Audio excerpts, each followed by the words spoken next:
this. This is episode 2. So if you guys missed our first episode, be sure to go check it out. I'll link it in the description. Today we'll be talking about what we got out of Alex Camacho's Fix and Flip event. So I just want to thank Alex. It was an awesome event. There was tacos, over 100 people there, and we just had a blast. The main topic was taking losses as lessons. Not taking them in as a negative thing, but actually learning from every loss. So today we're going to be going over a few losses that we've actually encountered ourselves. So hope you guys enjoy. Okay, so like Antonio said, in this business, you're going to encounter a lot of things, a lot of losses, put it that way. One of the losses we encountered when we first started working was that there's a lot of shady people in this business, okay? There's a lot of people who will do you dirty to gain a check. And I mean, that's life, honestly. Definitely. It's not just this business in general, it's life. But for some reason, real estate seems like some people are really shady, you know? Like, there's a lot of people that don't care how he cares about a check. They don't care about relationships, none of that. So one of the things that we went through was that when Antonio and I first started working together, this was around 6 months ago, we came across this listing. And we got this listing, and at that moment, Antonio was with his old broker, you know, because he is a licensed agent here in California. So, with that being said, that brokerage would take a way higher cut from any deals we make now. About 30%. 30%, yeah. So what happened was, we were told by our new broker that we're currently in right now that you could actually cancel that contract and take that listing into another brokerage. So we were trying to do that.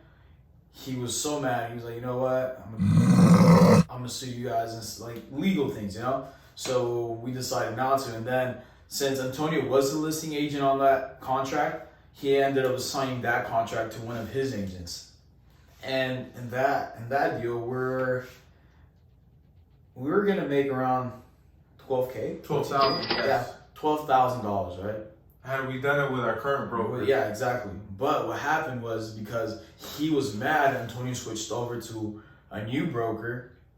That listing had to stay in that brokerage. So what he did, he assigned it to another agent, and we had to split our commission with that agent, you know? And at the end of the day, we only took home like $2,000, right? Yeah. Yeah, so we ended up losing $10,000. I mean, we still took something, but it was a hard deal. We had to help the tenants relocate. It was really hard. It was literally legit in the middle of nowhere. Like, it was like an hour away. Middle of Lake Los Angeles. There's not many houses in sight. I mean, it's pure desert. Legit, like pure desert. So we drove out there a couple of times, and I mean, it was cool. It was an experience, you know. It was learning, you know. It was a lesson. But yeah, that's pretty much what happened with our first deal ever, right? That we teamed up on. That we lost. Yeah, I mean, the brokerage guy was really upset. We told him, hey, we'll still pay you, but just let us, you know, handle the deal. He was like, no. Like, you guys left. It was your guys' decision, so this is what you guys are gonna get.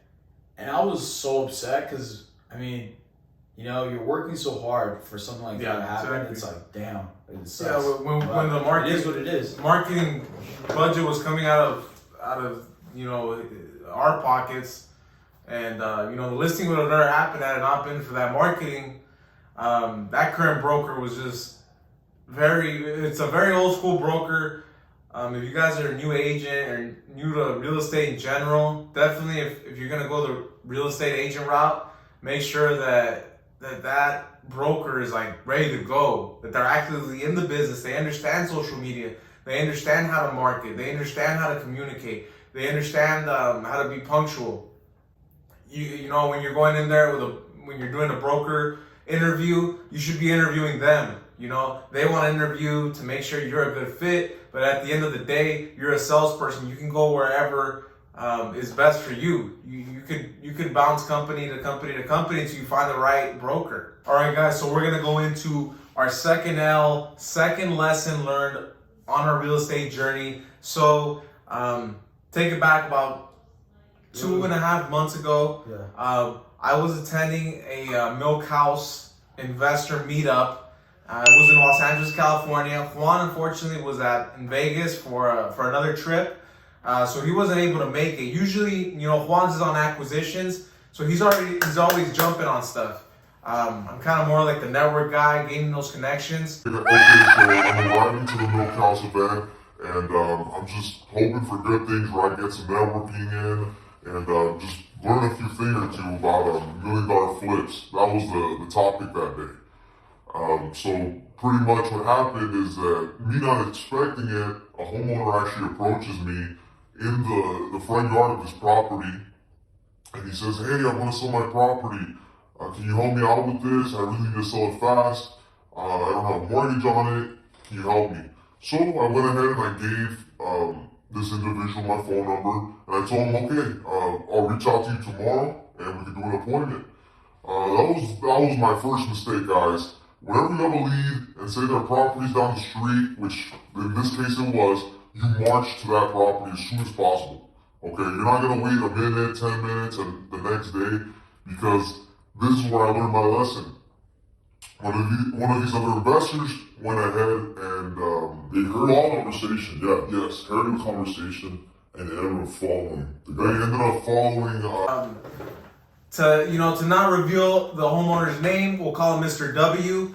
Mr. W was going back to his property, and then one of these new investors actually went and followed Mr. W, and it didn't go well. It did not go well, because what happened is that this person actually locked up the property at an outrageous price, like about $40,000 over actual, realistic value. Yeah, so pretty much what happened, I was in Vegas, and he calls me, "Hey man, I have a lead. This is going on." And at that point, I was in Vegas, and I was in the mall. I was like, "Holy shit, like this is good, you know?" I pull up my phone, I don't get service. I go to the Apple store, and I tried working on there, but at that point, since COVID is going on, they didn't let people like navigate the computers, test them out and try them out. So I was pretty much screwed at that point. But what I told Antonio is like, "Dude, like hop on this, hop on this." But what ended up happening is that there was a new wholesaler starting off, and like I said in the other video, these new wholesalers, they just want to get something on a contract and hopefully sell it. But what they do is they overpromise and underperform. They don't. Yeah, they pretty much promised the guy that they were gonna give him almost ARV for the property, knowing they were gonna wholesale it. So, what happened was the owner of the property ended up getting a lawsuit with that wholesaler, and the wholesaler pretty much gave, I think it was about a $5,000 earnest money. So the wholesaler wanted his money back, but it was under contract. I didn't see the contract. I didn't read it. But to what the owner was telling us is like, he didn't perform, and it says here in the contract, if he doesn't perform, I can keep the earnest money. So they went to they went to court. I don't know exactly what happened, what ended up happening to that case, but the point is that we lost a wholesale deal there. It was according to our numbers, if the seller would have accepted our offer, I think potential profits were like $50,000 on that deal. So with that deal, and then the other deal we initially lost money on, that would have been $60,000.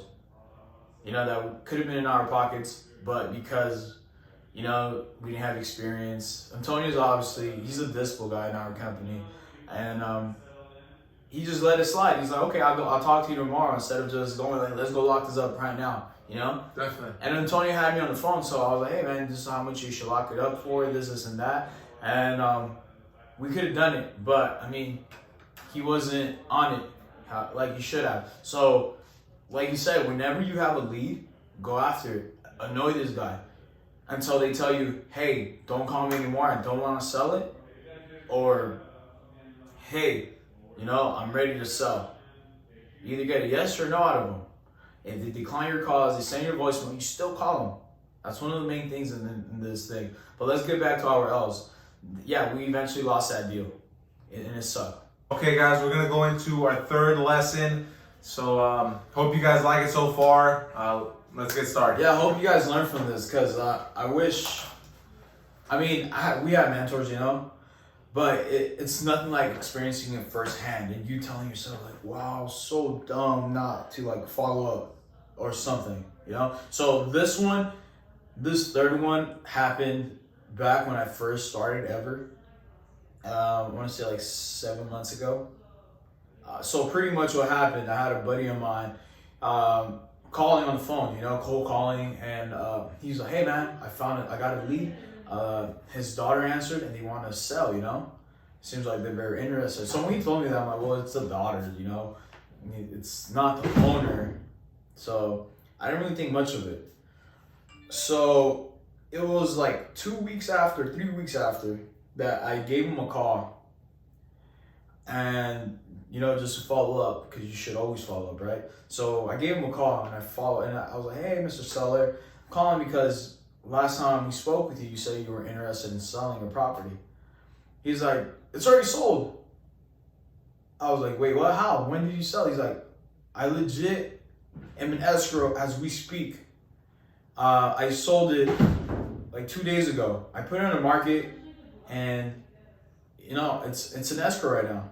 I'm like, okay, cool. Like, how'd you list it? He's like, oh, it was one of those cold callers, one of those callers that called me. He said, hey, are you interested in selling your property? And I was like, yeah, I definitely am. So he came by and listed it for me. And when I heard that, I was like, come on, dude. You had this lead way before this guy. You called this guy like 2-3 weeks ago. Yeah, it's all accountability at the end of the day, because that caller is not with us anymore. Had that caller actually took an initiative and followed up with his leads, it would have been a different story, because everyone lost money. The caller lost his cut. Us as a company, we lost that deal. So everyone lost. So that just shows you if everyone on your team is not accountable, there's gonna be that missing link. That if somebody messes up, it's gonna kill a lot of deals for you. So every department has to be on top of it. If that's your lead, you have to be touching that lead every 15 to 30 days. But realistically, when you're starting off, you don't have departments. You don't have people who handle certain things. Other people handle, you handle everything yourself. So just be very proactive. Always be very organized. In other words, have a calendar. We have boards up here that tell us the leads that we have working on, appointments we have, the ones that we close, the ones we have. Just keep organized, and that will keep you accountable to what you got to do. So and that deal, the property sold for $750K. So we would have gone in with a 4%, what we usually do. We missed out on $15K. So first deal we lost $10K. Other deal lost 50, yeah, 15. That's $75,000. Yeah, that we lost just because we weren't on it like we should have. And then sometimes I know that when you first start, when you're cold calling, you kind of feel like you're bugging the owner, exactly. Yeah, you feel like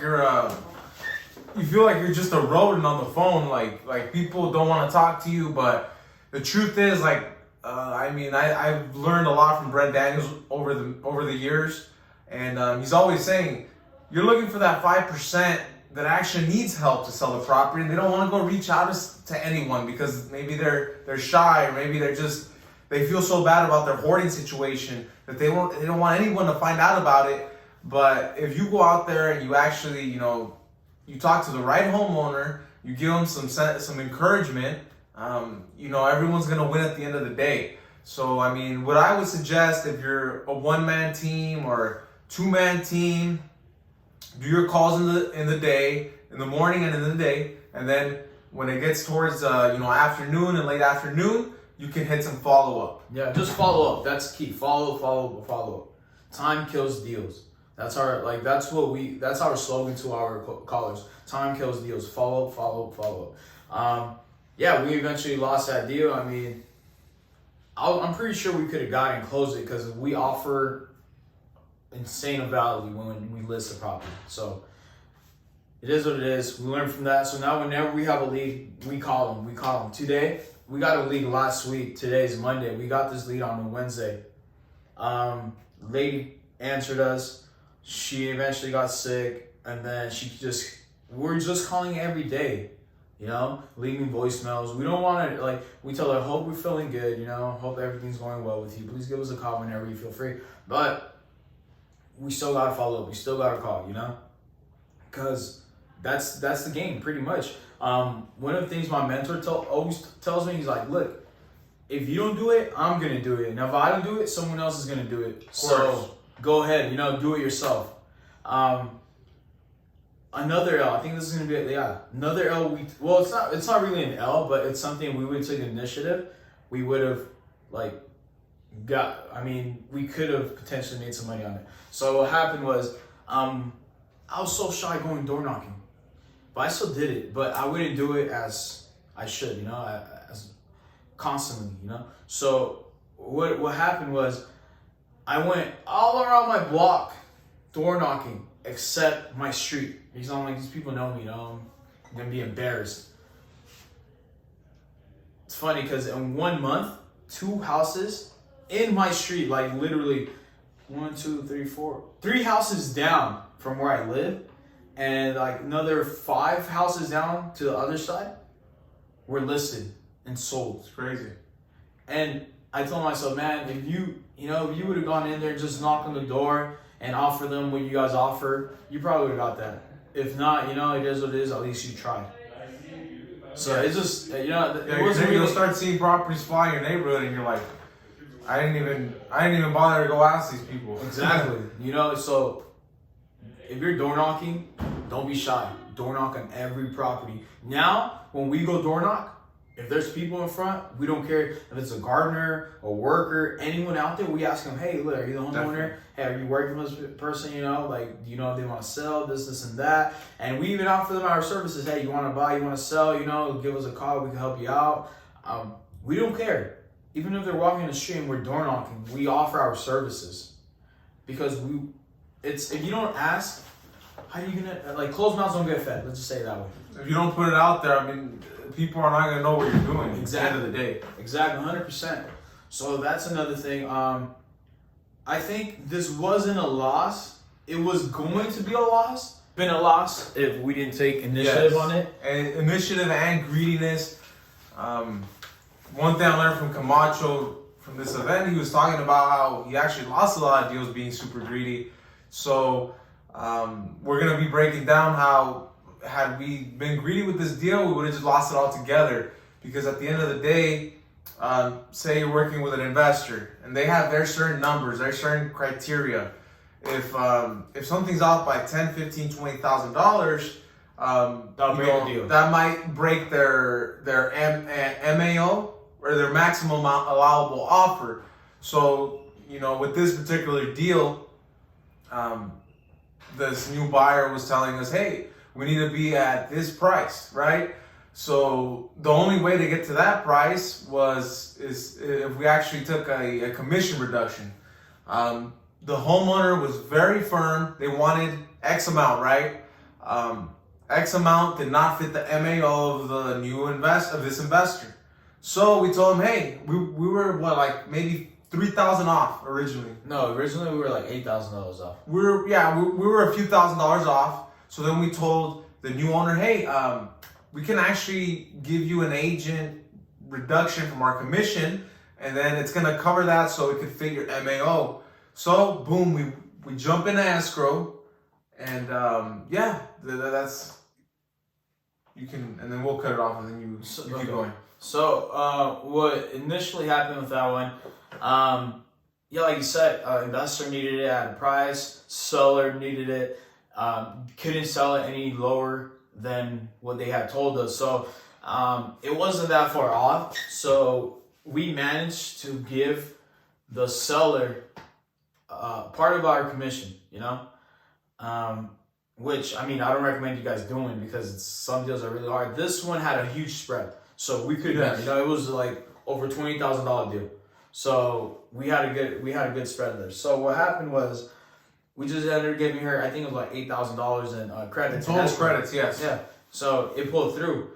But that deal was gonna fall off. You know, it was about to like break, and we got canceled multiple times. Yeah, it got canceled, but because we were willing to close this deal and do whatever we had to do to close it, we went and gave this buyer the credits. And then we also like worked with we just pretty much worked with them. It was really tough. Probably the hardest deal I've done so far, or we've done so far. But I mean, we learned from it. We were about to lose it. It was so close to being a loss. Not even a loss, but like a lesson. But it still became a lesson because we learned a lot about that deal. Yes. Things that we were like, dude, I'm like, can we even pull this off? And Antonio was like, yeah, dude, I think we can. And then it fell, and we're all upset.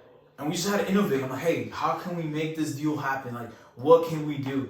And literally, we're like fireworks, just like deals are popping out. Like, we should do this, do that, do this and that. And eventually we concluded on, you know, like, hey, let's give them a certain commission, a certain amount of our commission. We're still making X amount. And if we don't give them that commission, we're going to lose the deal and not make anything.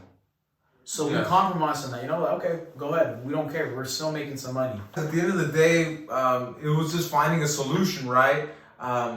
This particular property went through about 2 different companies, and the people at that company were just not innovative. They were just stagnant. They just weren't about business. They couldn't figure out other ways to actually close this. It was part that and part laziness. They didn't want to go the extra mile. They didn't want to go out there and see, we have to do this to actually close this deal. They were just plain being lazy. So as long as you guys are not lazy, you try to figure out 3 to 5 different solutions, 3 to 5 different angles. More times than not, you probably end up closing a deal that was falling out of escrow, or you know, it just wasn't gonna happen. So back to what Antonio said about being lazy. It wasn't necessarily that they were lazy. They were not innovative. That's pretty much what happened. They didn't think outside the box. And it's not only about the commission. There was way more to this deal because it was, like I'm telling you guys, it was insane. It was a really tough deal. But it was one of those things that, hey, like, I have to get this done. You know, this is what I'm in the business for. Like I told you guys before, we're in the business to solve people's problems. You know, we want to help people first. Exactly. And we make a living. Just doing we make a living on top. You know, that's a cherry on top. Exactly. So, like I said, when you call these people, you're not gonna get. Not everyone's gonna say yes. Like 90% of the people, like say, even 95% of the people are gonna be like, no, right? We want to find the 5% that are yes, that we want to help them out. So same thing with this family. This family, they were going through some things, and they needed to sell the property. There was like, I have to sell. There's no other solution to this but selling this property. So we took this project, and like you said, other 2 companies couldn't close it. It was really tough. Yeah, well, one thing I want to emphasize, guys, is we learned this from another mentor too. Being cheap gets expensive in the long run, because company that had this listing prior to us, they were being cheap. They didn't even want to invest $300 in pictures. Yeah. So guess what the first thing was that we did when we had this listing? We hired our friend, and him and his company do an amazing job. They brought drones. They brought, the best cameras available. And just that gave us so much more activity, so many more offers, so many more possibilities. So the mixture of being lazy, cheap, and not innovative will make sure that you just don't close deals and you go out of business. Exactly. And I know when you guys first start off, I mean, this is a realtor side. It's not really the wholesale side, but something that you guys do need is money. I've seen people on YouTube and on Google say you don't need money to wholesale. You do need money to wholesale because it's either you need a dialer if you're cold calling. You need gas, obviously, which is cheaper, but you still need money to like drive around, driving for dollars. Mailers, you need money for mailers, postcards. You need money for everything, The only thing you probably wouldn't need money is for like CRM, the podium. But every other software, you're gonna need money. Skip tracing is not cheap. Pulling lists is not cheap, So you guys need money. Don't be cheap on your stuff, Like we legit have spent thousands of dollars in just knowledge. This month alone, we spent over $6,500 just in acquiring knowledge from other individuals that are doing way better. Exactly. Equipment, the iPad we're shooting on, the tripod that's sitting under it. We got new computers for our associates. We got new dialers.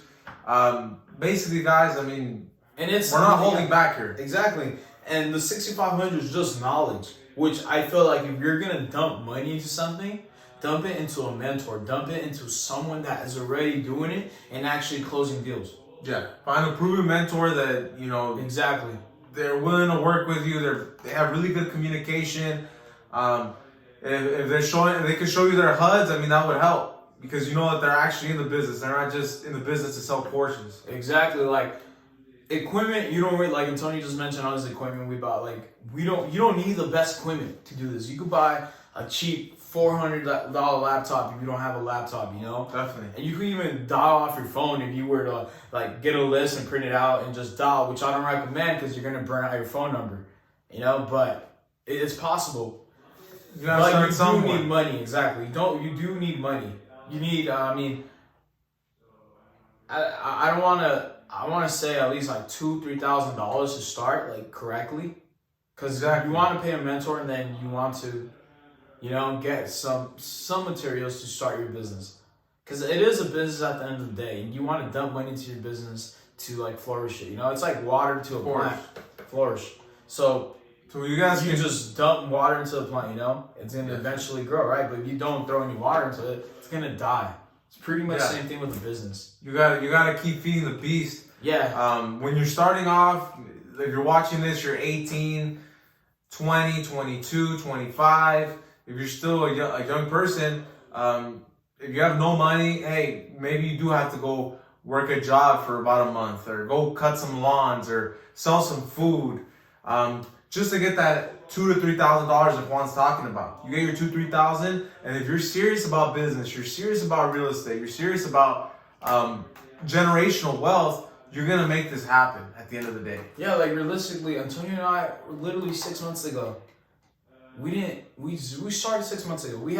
I had spent some money in mentors, but nothing else, And I just started off my laptop I already had, and then in 6 months, I mean, it might not be a lot, but to us, from knowing zero of real estate to closing deals, we've done like close to $3 million and sales. We went from he was full-time fixing cars, trading stocks.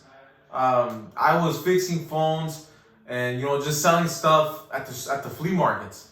So we didn't have that much knowledge, guys, and we're really not the smartest people. We just work hard. We just try to get every bit of information. We try to implement it, any way we can. You guys don't have to be a genius to do this, guys. Honestly, you don't. But yeah, we kind of went off topic with that, that little rant. But yeah, pretty much you guys are gonna take losses when you first start, and it's part of the game. Like honestly, it's part of the game. I think I forgot who said this, but it's a quote. Like, you gotta fail. You have to fail. The sooner you fail, the faster you be successful. Something like that. It went somewhere around those lines. I think it sounds like Kiyosaki. It might be Kiyosaki. But yeah, exactly. I don't know. You exactly guys know? where from, let us know. But yeah, that's pretty much what it is. So we're gonna go ahead and put a clip of Alex Camacho and his crew's team. Those guys are like great. These guys are pretty good. The definition of work animals. If you got a deal, I mean, these guys, they jump on it. It's a few seconds, boom, zoom. They're trying to close deals, guys. So gonna throw up some clips of the event.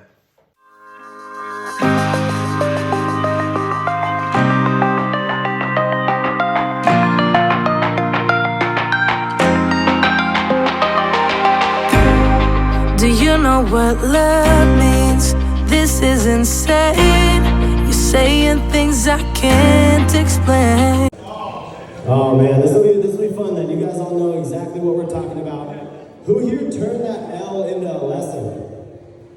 Good. That's what usually happens, right? You take a big loss and you put that in your brain and you ingrain it in there and you're like, you know what? This will never happen to me again.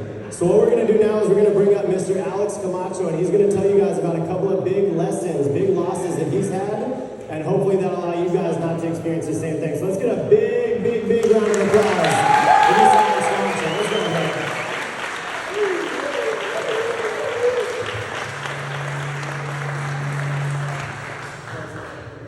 What's up, my deal makers?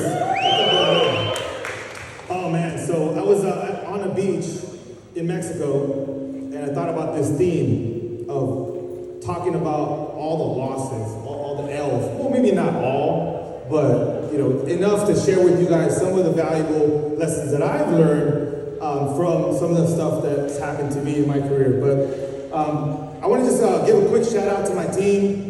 As you guys know, I don't do this by myself. I have an amazing group of people that are backing me up and that are helping me accomplish all the stuff that we're doing. We weren't sure we were going to be able to legalize that. It had a lot to do with the ARV. If we weren't counting that, we would not have actually bought the house, or we would have offered less. And then project manager, this guy, there were so many mistakes with the project management that it completely ruined the deal. Had there been somebody that was on top of it, like I've seen on other projects, we might not have lost as much, or we might have been able to break even. So those are a couple lessons that right there. So number one, don't buy heavy rehab unless you really know what you're doing. Because those are the ones, that $80,000 rehab can easily go to $100,000. Whereas that $40,000 rehab is really hard to get to $60,000. Because what did you miss? Compared to the other stuff where it's there's just so much going on, it's likely to go to run away from you. So that's that. And then the other one I want to talk about real quickly is it's more of a loss as a real estate investor. People are going to notice. People are going to see that you're having success. And naturally, people are going to start asking questions. They're going to start reaching out to you. That's how we got some of our first private money lenders, where they saw hey, this person, they're making money, they're doing things. So, I had people reach out to me. At the beginning, I was excited. Oh man, I don't have to use my own money, because keep in mind, guys, my journey was I worked for other investors. I saved a couple $100,000, and then I was I know what I'm doing, and I have the money now. So then I went in to do it myself. So I didn't plan on having people lend me money for these deals. No money, do real estate with no money. I didn't subscribe to that model. It was let me know what I'm doing first. Let me put my money where my mouth is, and then I'll figure it out myself, and then I'll get rich with my own money. And that was my what I thought I was going to do. But then naturally, once you get good at getting deals and you're doing enough deals, people are going to ask you, hey, how do I invest money with you? And so I did that. And then so a couple people reached out to me, and then I didn't know how to vet them. I didn't know that I had to really check if they had the money. I didn't know any of that. I was just excited. Yeah, these people want to lend me money, and I could do deals with them. That makes sense. So I had this great deal in Bakersfield. Palmdale. And one of my buddies that was in Bakersfield, he's the one who reached out to me. Yeah, I got a couple $100,000 liquid, bro. It seems like you're doing good. Let me invest on a deal with you. What kind of return can you give me? We talked about it. I told him, hey, probably pay me this. Yeah, that sounds good. Let me know when you got your next deal. All right, cool. So I get this deal. I send it to him. First red flag. It takes him 2-3 days to get back to me. He's laughing. Because you guys, anybody that does deals, they know the pace of this business is super slow, boring. we're not doing nothing. We're just, and then it's super fast. Like, oh yeah, you guys got to close like a week, right? And so that's what happened here, where I had let him know, like, hey, I got these deals. You see what I'm working on, and then hey, I'm ready. I'm on board. All right, great. So we open escrow. We're like, moving forward on a deal, and it comes like a week before closing. I hit bro, I can't reach him. I'm calling. What's going on, bro? Like, hey, bro, like, texting. Hey, bro, like, are you ready? Like, we gotta close on this deal next week. Radio silence. And then I don't have a backup. I don't have anybody else to like fund the deal. I don't have the money because I haven't had the experience. I'm just panicking. And sure enough, I lost that deal. I lost $5,000 on the deposit because my guy got cold feet. So the cash got cold feet. That's all I have to say. And so now we don't do that anymore. We make sure people are ready to invest because I lost that deal simply because I didn't have a backup lender. I did not have the funds ready for myself, with my own liquidity. And then I trusted him and his word rather than the process that we have now to make sure people are ready to invest because you could lose deals, and I didn't lose like a lot of money. It's $5,000. It's some people it's a lot of money. It is a lot of money, but it was more like, okay, well, I'm never gonna let that happen again. All right, guys, we're finally leaving this event. Wrapping it up for today. Been a long day today. We're out here, downtown LA. And guys, we got a lot of good content coming for you guys. Yeah. A lot of good nuggets out of this event. All right, guys. Peace. See you guys later.